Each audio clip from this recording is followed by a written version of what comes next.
Assalamualaikum warahmatullahi wabarakatuh. Saya Ika Cahyaningrum. Saya adalah salah satu dosen di Fakultas Ilmu Kesehatan Universitas Tribuana Tunggal-Dewi Malang, khususnya di program studi keperawatan.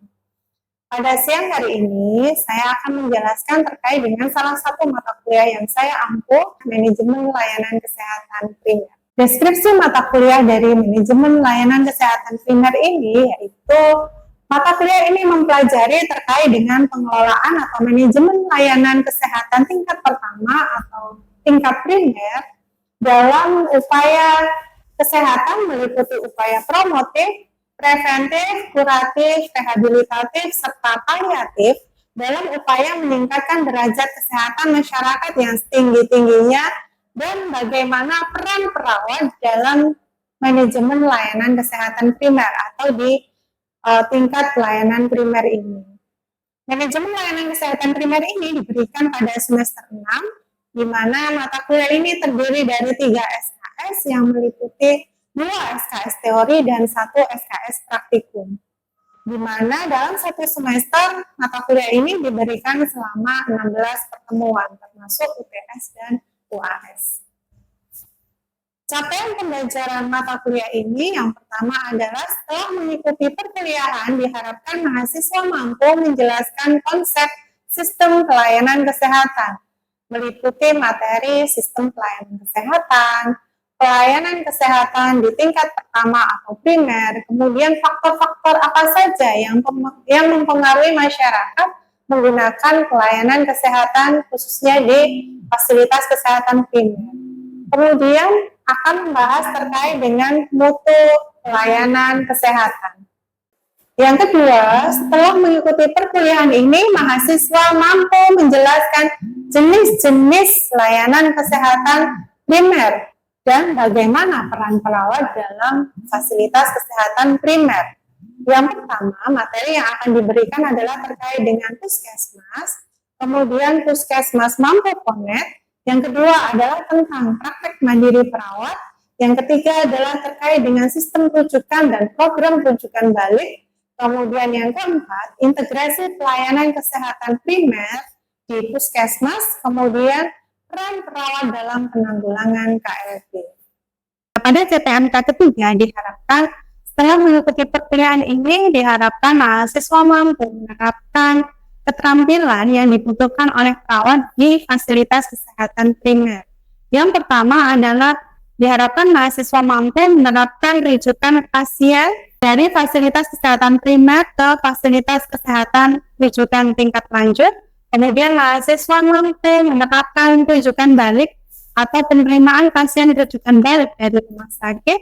Kemudian yang ketiga, mahasiswa mampu menerapkan penanggulangan KLB. Kemudian yang keempat, mahasiswa mampu menerapkan modal home-visit atau home care.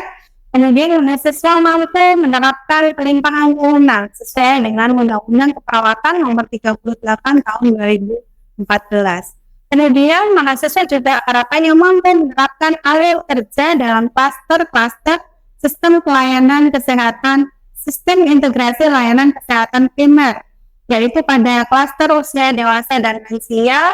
Kemudian juga pada klaster penyakit menular. Kemudian harapannya mahasiswa juga mampu melaksanakan program layanan primer di masyarakat melalui pendidikan kesehatan ibu dan anak, gizi, kesehatan lingkungan, kesehatan jiwa dan remaja sesuai dengan program pada layanan kesehatan primer.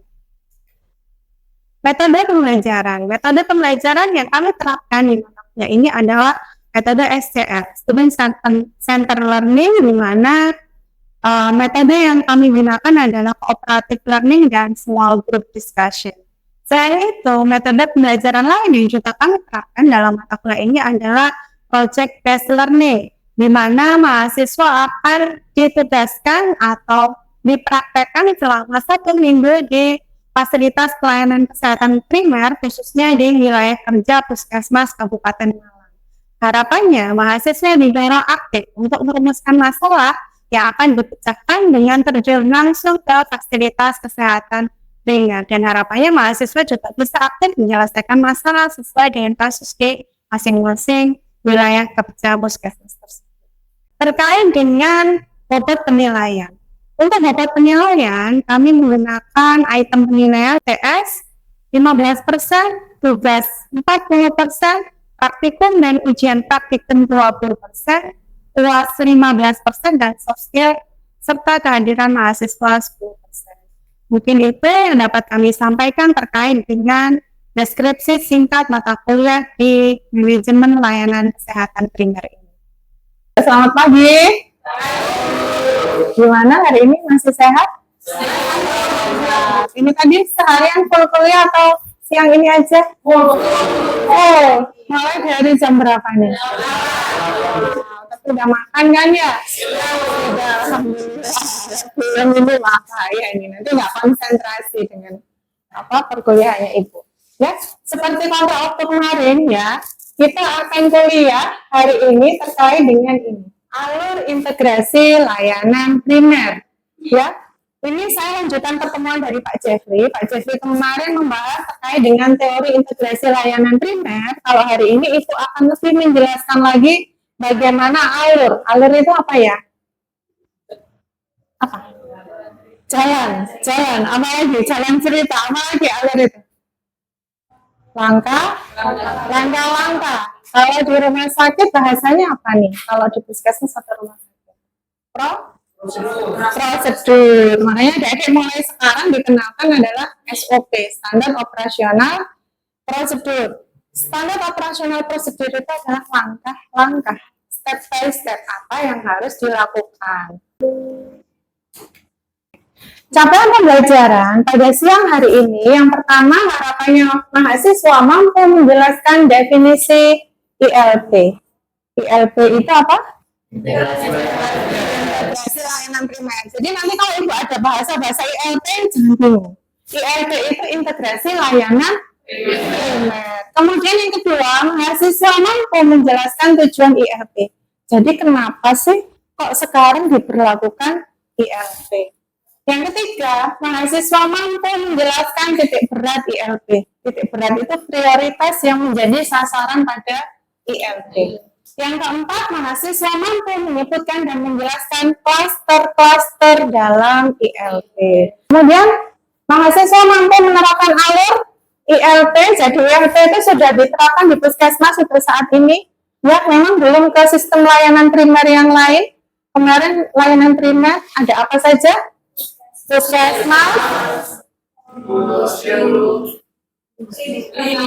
klinik pratama, praktek dokter umum, praktek dokter gigi, kemudian mampu menganalisa peran perawat di sini ya, peran perawat, karena profesinya adik-adik nanti ketika lulus kuliah adalah perawat, jadi perawat itu harus tahu nanti perannya apa sih ketika menerapkan ILP. ILP itu baru ya, baru diterapkan tahun 2024 ini. Nah, petunjuk perkuliahan hari ini, metode pembelajaran hari ini adalah small group discussion. Jadi mahasiswa dibagi-bagi lagi menjadi kelompok kecil. Ya, kemarin kan sudah ada kelompok yang Ibu bagi. Silakan duduk dengan kelompok tersebut melingkar.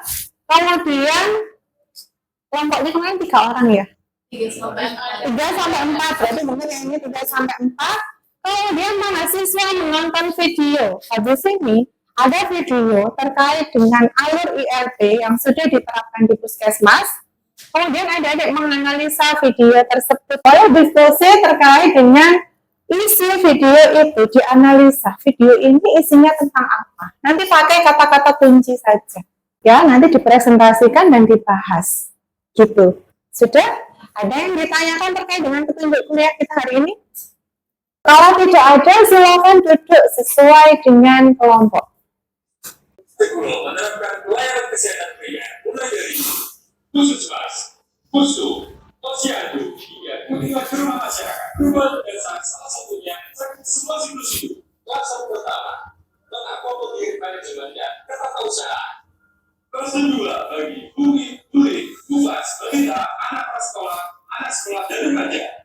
Klaster ketiga berikutnya. Nah, sekarang silakan ya masing-masing kelompok mendiskusikan isi video tersebut apa sih?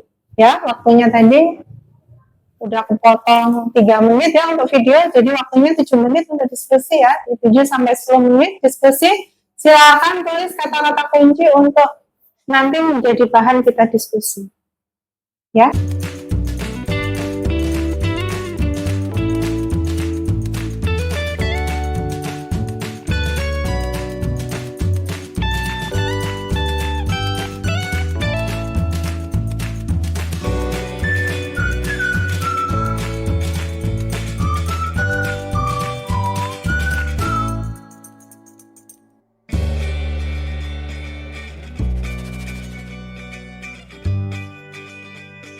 Nanti kalau mau presentasi berdiri ya.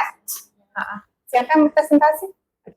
Baik, terima kasih. Saya Sita Widya dari kelompok 1 akan menjelaskan apa yang sudah kami analisa dari video yang kami tonton tadi. Yang pertama, yaitu dari alurnya dulu, alur ILP, yaitu pertama pasien itu melakukan pendaftaran. Yang kedua, nanti setelah diketahui penyakitnya pasien akan ditujukan ke klaster masing-masing.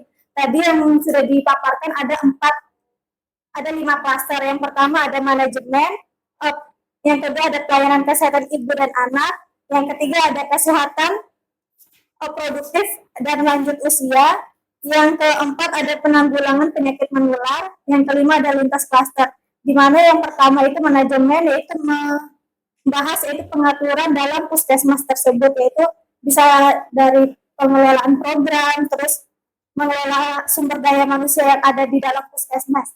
Yang kedua, ada pelayanan kesehatan ibu dan anak. Tadi kita nonton sama-sama, di sana ada posyandu. Nah, posyandu itu, kita singgung sedikit, posyandu itu ada jadwal-jadwal di bulan-bulan tertentu. Tahapan selanjutnya, setelah adik-adik presentasi, kali ini kita akan bahas bersama-sama terkait dengan apa sih isi video tadi gitu. Tadi yang disampaikan kelompok semakin kesini semakin melengkapi.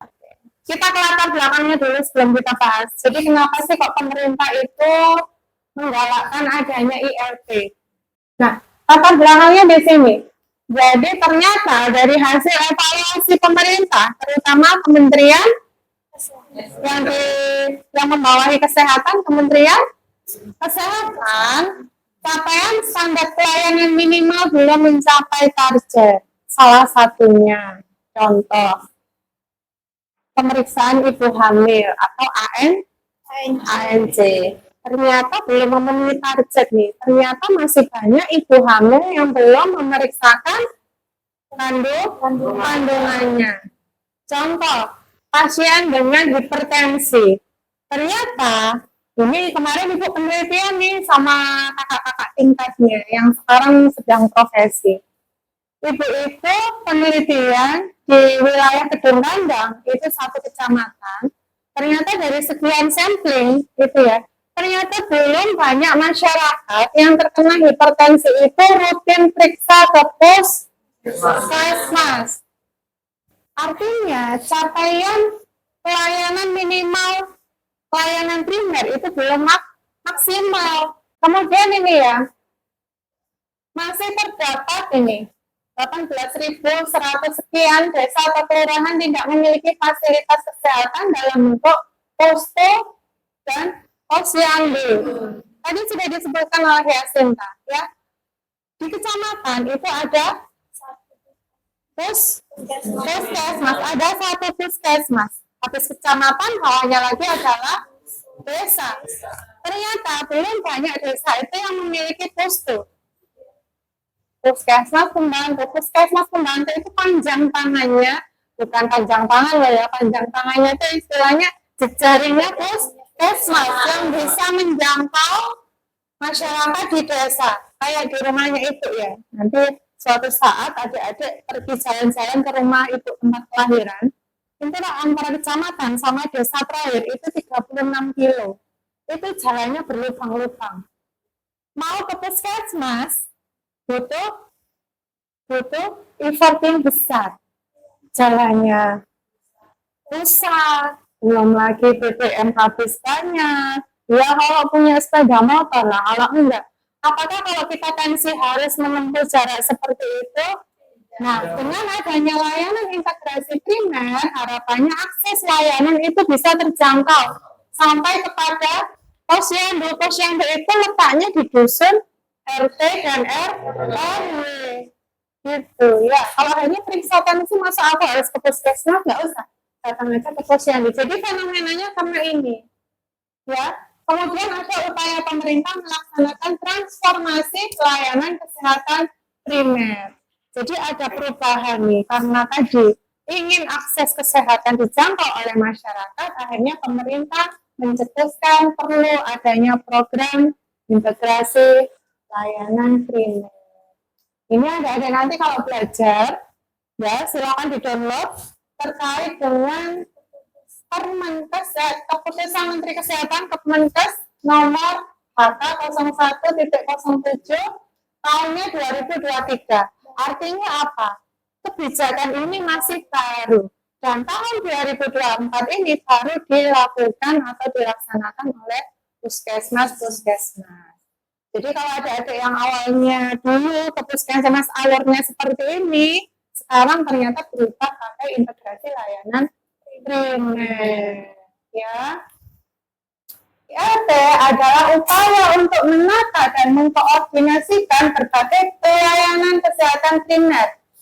Ingat kata kuncinya ini, fokus pada siklus hidup. Ya, jadi pelayanan ILT itu diberikan berdasarkan siklus hidup, baik pada perseorangan, baik orang itu datang sendiri, baik pada keluarga, baik itu masyarakat. Apa itu siklus hidup? Siklus hidup tadi yang mana? Baik. Iya, mulai dari bayi, ibu, anak, remaja, dewasa, ya. Jadi kita di puskesmas sudah menangani sesuai siklus hidup. Oh, kok ke atas lagi? Nah, apa tujuannya? Ingat, kemarin kita bicara terkait dengan upaya pelayanan kesehatan, ada promotif, Preventif, kuratif, rehabilitatif. iya, kuratif, rehabilitatif ditambah juga paliatif pada setiap fase kehidupan. Ya, ingat, fase kehidupan. Pada setiap fase kehidupan itu merupakan kata kunci dari integrasi layanan primer. Pelayanannya berupa apa? Mulai dari promotif, preventif, sampai dengan paliatif. Nah ini loh, apa titik beratnya, prioritasnya ini sudah saya ikut kembali. Jadi penguatan promotif preventif. Jadi kita kalau bekerja di puskesmas, bekerja di layanan primer, kuatkan dulu promotif sama preventif. Meskipun kita juga melayani kuratif, rehabilitatif sama paliatif, tapi diutamakan pelayanan primer itu lebih ke arah promotif preventif.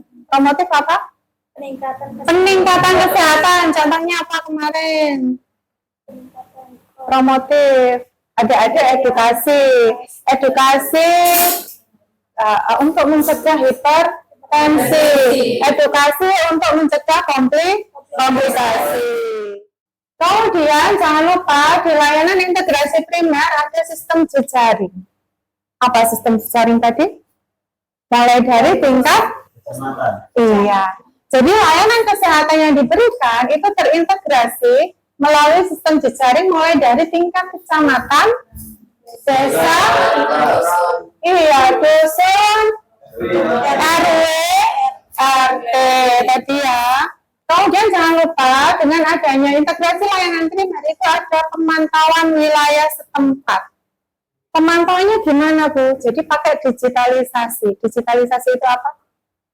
Secara digital, secara online. Jadi nanti kalau ada temuan di posyandu dia akan melaporkan, kemudian puskesmas akan tahu, oh di wilayah Klogomas ternyata sekian orang yang sakit hipertensi, oh sekian orang yang sakit diabetes, itu melalui PWS. PWS itu apa?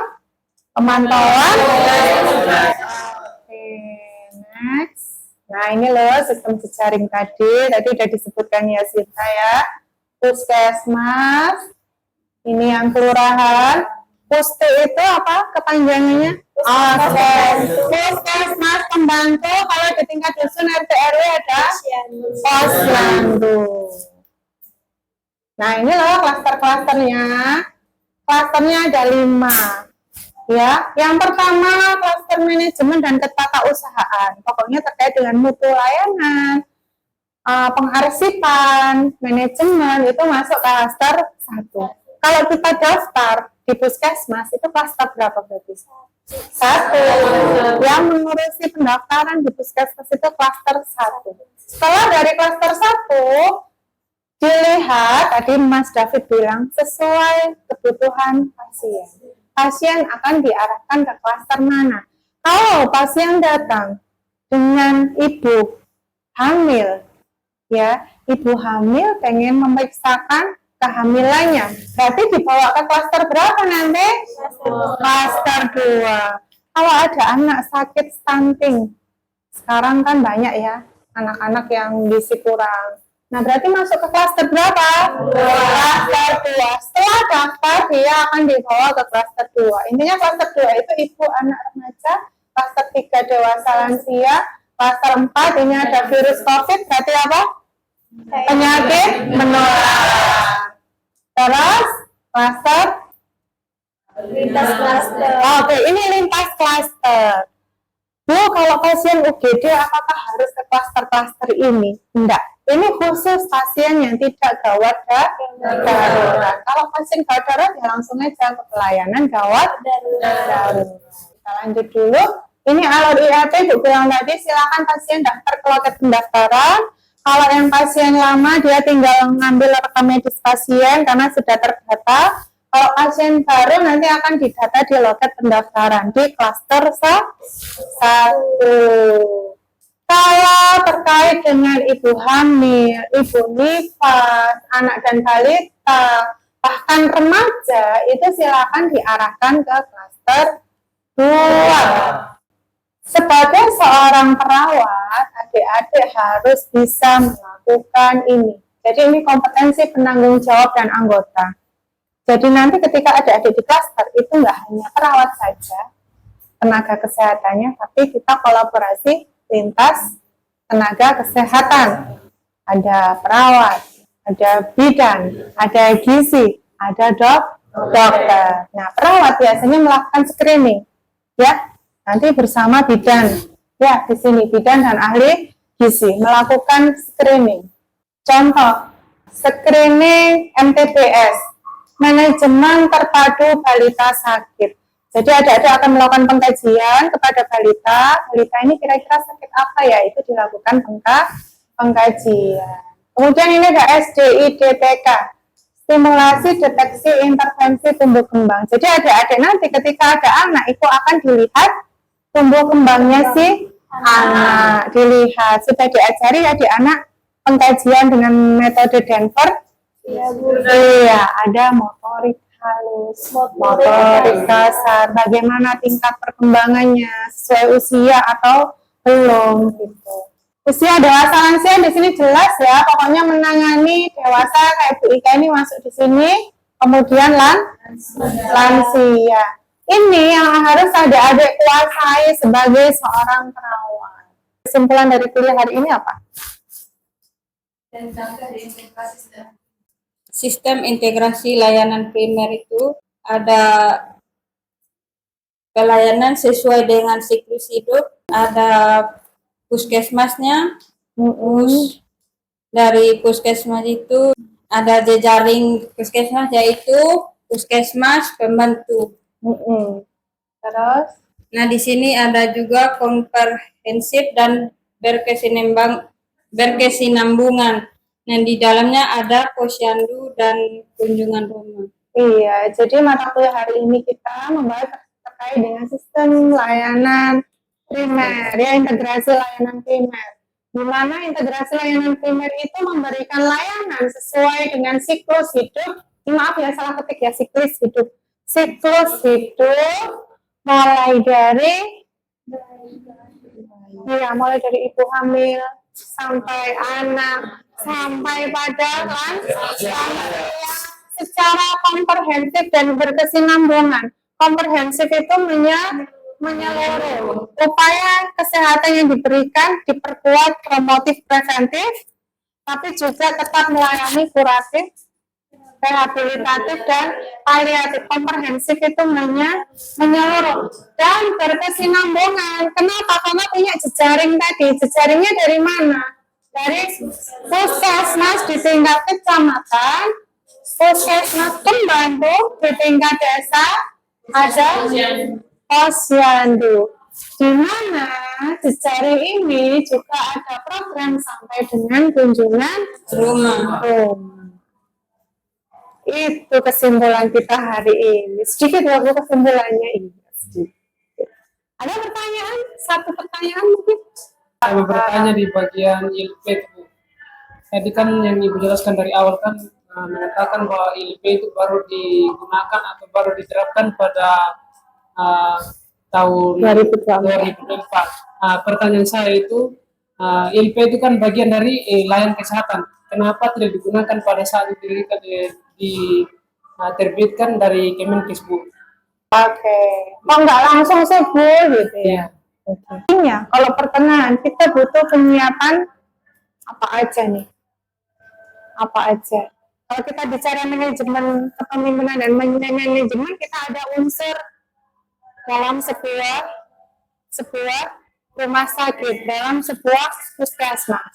Ada SDM, ada mennya, ada materialnya, material mesin. Artinya apa?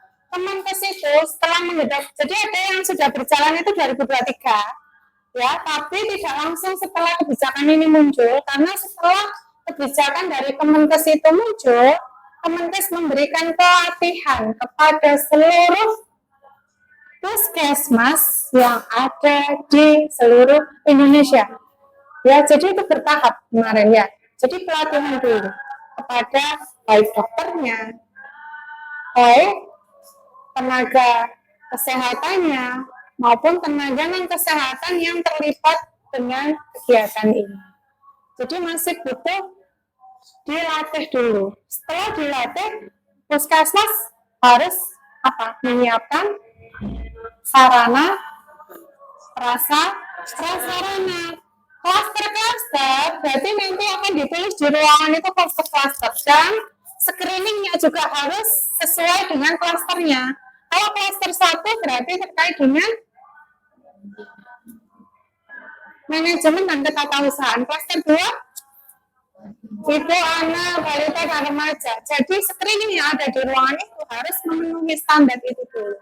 Setelah disiapkan, baru puskesmas mengimplementasikan. Gitu ya. Jadi ada tahapan yang ternyata Kemenkes itu melatih dulu SDM-nya, menyiapkan dulu sarana prasarananya, baru diimplementasikan. Terima kasih atas perhatiannya. Belajar dengan tekun. Minggu depan kita akan melakukan ujian praktikum terkait dengan penanggulangan HLP, ya. Persiapkan diri dengan baik, jangan lupa belajar, ya, belajar dan berdoa tentunya supaya diberikan kelancaran. Terima kasih atas perhatiannya. Ibu akhiri. Assalamualaikum warahmatullahi wabarakatuh. Waalaikumsalam warahmatullahi wabarakatuh.